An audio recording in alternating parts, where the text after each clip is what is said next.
Hey everyone, and welcome to RUBIN'S Mind Lab, where we break down the latest research into what it really means. Ever wonder why, as a little kid, you seem to just feel things and act on them without much thought, but as you've gotten older, you've learned to pause, reflect, and manage your emotions better? Well, today we're diving into a fascinating new model that explains just how that incredible development happens. This is a big topic, so let's break it down into a story.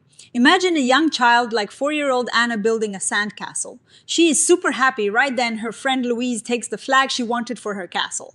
Suddenly, Anna feels that hot, tense feeling and her fists clench.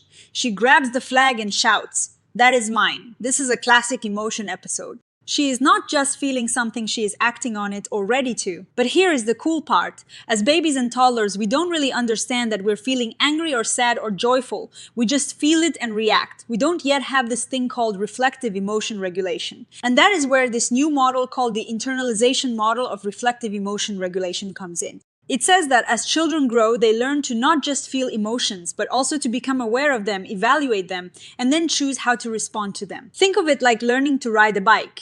At first, someone holds on for you, right? This model breaks down reflective emotion regulation into 3 key steps. First, emotion awareness. That is simply noticing you are feeling something. Second, evaluation. You decide if that feeling is okay for the situation or if you need to do something about it. And third, regulation. You actually do something to manage that emotion. So Anna felt anger, she evaluated that Louise took her flag, and then she regulated by grabbing it back. Now, crucially, young children can't do these 3 steps all by themselves. They need help. And that is where caregivers, parents, and teachers come in. The model says that caregivers help kids by co-awareness, co-evaluation, and co-regulation. It is like they're doing it together with the child until the child can do it alone. This is the core idea of the internalization model. The researchers here are building on ideas that emotions are shaped by our social world and that we learn by watching and participating. They see development as a dynamic system where the child and caregiver are constantly interacting and influencing each other. So this isn't just about what is inside the child's head, it is about the interactions. They also connect how things happen in the moment, in a single interaction which they call microgenesis with the longer-term changes over time, which they call ontogenesis. The key idea is that these co-experienced routines with caregivers get internalized as the child gets older. Let's zoom in on that first step, emotion awareness. How does a baby or toddler go from just feeling to actually knowing they feel something? The researchers define emotion awareness as that state of attention that lets you report on your emotion while you're having it.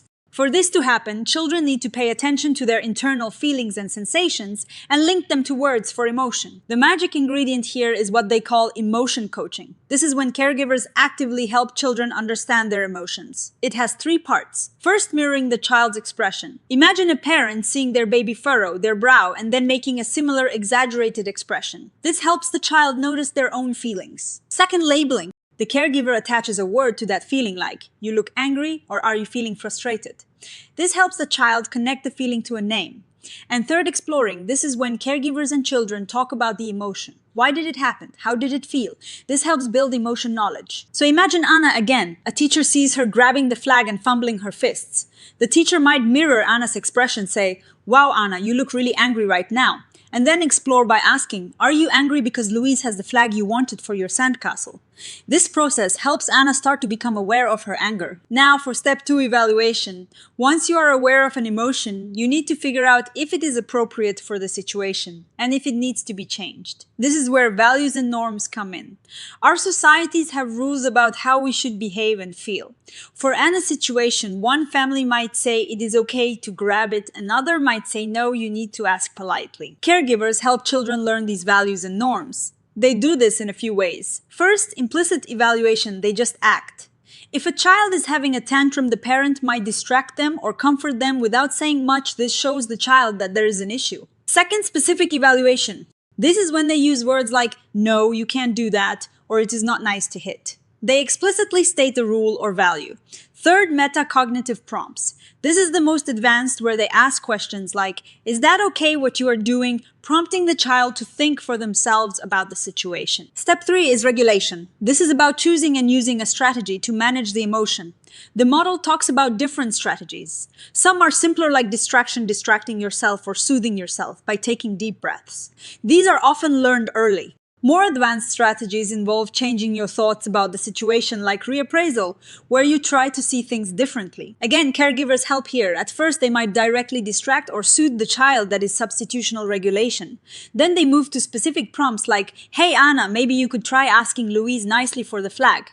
Eventually, they use more general prompts. "What can you do now?" encouraging the child to come up with their own solution. This is where co-regulation truly becomes self-regulation. So is this just a cool theory, or is there evidence? The researchers say there is initial support. Studies show that parents who are good at emotion coaching have kids who are better at understanding their emotions.